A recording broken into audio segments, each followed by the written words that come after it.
Yo guys, InsaneGamer52 here, and today I'm going to show you how to get 3 stars on the High Ground Spec Ops mission in Modern Warfare 2. Okay, so the 3-star requirement is to finish the mission in under 15 minutes. This is honestly the toughest mission yet, and really relies on good teamwork, so I hope this guide helps. Alright, so before you start, I highly recommend that you run the Assault Kit. The Armor Box field upgrade is an absolute lifesaver, and the Assault Suit can be very helpful too. When you first get into the mission, you can pick up weapons from this wall off to the side. I recommend grabbing the Cast-Off 545 and the M4. Now you have to decide which player is going to be the air support with the chopper gunner, and which will be on the ground retrieving the hard drives. In my opinion, the chopper gunner is the easier position, so you will want the better player to be on the ground. Have the player in the chopper select the left helicopter, and the player on the ground select the right. When the mission starts, I recommend the player in the helicopter immediately switches to thermal vision by using the button on the top right of the screen. Have the player in the chopper shoot the guys ahead while the player on the ground runs to the marked building. The biggest thing that the helicopter has to worry about is killing enemies with rocket launchers. A group of them spawns behind you at this hut, so make sure to take all of them out. If you do get shot by a rocket, you will get a prompt saying incoming missile, and you can use flares to avoid the damage. The keybind for flares is at the bottom of your screen and is down on the D-pad for controllers. When shooting enemies, it does take time for the shots to reach the enemies, so make sure to shoot in front of where they're moving. Don't worry about shooting your teammates. As of right now, friendly fire is disabled on this mission. The last thing that the chopper has to do is to ping the communication servers inside the building. Look at the squares inside the building and use your ping button to mark them so your teammates can see where they're going. The locations change every game, so marking which room they're in is very important. If you did it correctly, you will see a white square with a pin on it as an official mission marker. Honestly, the chopper gunner player does pretty much the same thing at every objective site, so I'm not going to bore you guys by repeating what they're supposed to do every time. While the chopper is clearing the way and avoiding rockets, have the player on the ground go into the building. Remember to always aim for headshots since they kill every enemy in one hit except for juggernauts. I found it easiest to go around to the right side since there's less enemies there. You do have to watch out for these 3 armored trucks that come in, but if you stay lined up with the middle of the building, they shouldn't be able to turn quick enough to run you over. When the trucks stop to let enemies out, have the chopper shoot 2 rockets at each car and it will kill everyone inside. There is plenty of time to do this mission, so make things easier for yourself and take your time to kill the enemies around you. Armor is a hot commodity in this mission, so the less enemies shooting at you, the better. By the time you get to the building, hopefully the chopper has already marked the server locations and you can run straight to each one. I've noticed that most of the servers are upstairs at every site, but there can sometimes be one downstairs. I suggest jumping through this window since there are claymores set at most of the doors that would down you even if you have armor.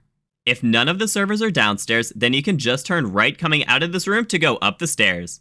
Walk up slowly since there are multiple enemies up there and a claymore at the top. Headshot the enemies as soon as you see them, then back up and shoot the claymore so you don't get damaged. Most of the rooms with servers in them also have at least one enemy, so be ready to shoot when you open every door. This back left room also has a claymore hidden on the other side of the desk. There's not a lot of room to shoot it from far away, so if you do have a server in there, then I suggest jumping on top of the desk and hacking it. The communication servers can look a bit different, but here are all the variations that I have seen.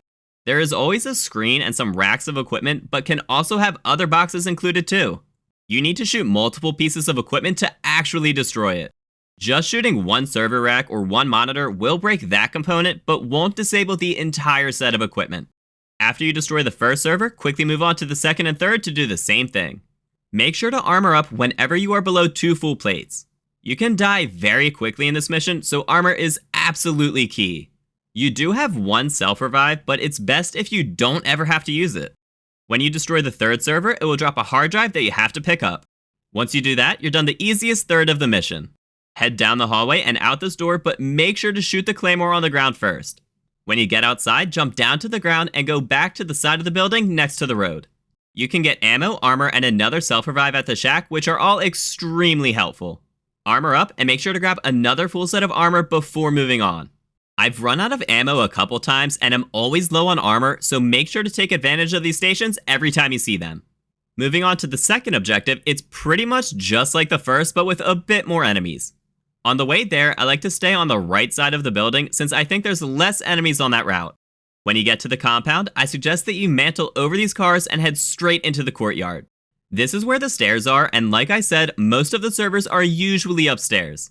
There is an ammo and armor crate if you go around to the left side of the building, but there is no self-revive there. When going up the stairs, make sure to shoot the guy in front of you. There is also an enemy to your left and right, so I suggest crouching up the stairs to kill the one on the right, then standing up and shooting over the railing to kill the one on the left. Head to the first server location and it's business as usual. Be ready to shoot after opening every door and watch out for claymores around corners. The only thing that you really have to worry about at this site is a juggernaut.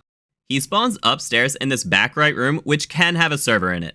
If it does have a server, then the easiest thing to do is wait for the jug to open the door, run around him and jump through the window, shoot the server, then immediately go back outside. He turns pretty slowly, and if you juke him just right, he won't ever fire a shot at you. Avoiding the jug is by far the easiest way to deal with them, since it takes an absolutely insane amount of damage from the helicopter to kill him. You can also run to a different part of the floor after getting him out the door. Then run a full circle and destroy the server behind his spawn when he's a couple rooms away. When you destroy the third server, make sure to pick up the hard drive and then it's on to the final location. Feel free to hit up that ammo and armor station on the south side of the building to stack up on armor plates before moving on. Don't run up this hill until the player in the chopper kills the guy with an RPG up in this tower. He will one-shot you with a direct impact and has downed me many times. There's a bug where he can shoot through the walls, so the player on the ground sometimes can't even see him when he's getting ready to shoot. When entering this final compound, you can grab ammo, armor, and a self-revive at the shack to the right of the front door. Assuming all the server locations are marked, go destroy any of them on the ground floor first. Then head up these stairs to the left of the front door to access the second floor. As always, remember to shoot when opening doors, aim for headshots, and armor up when you're damaged. There is another juggernaut at this site.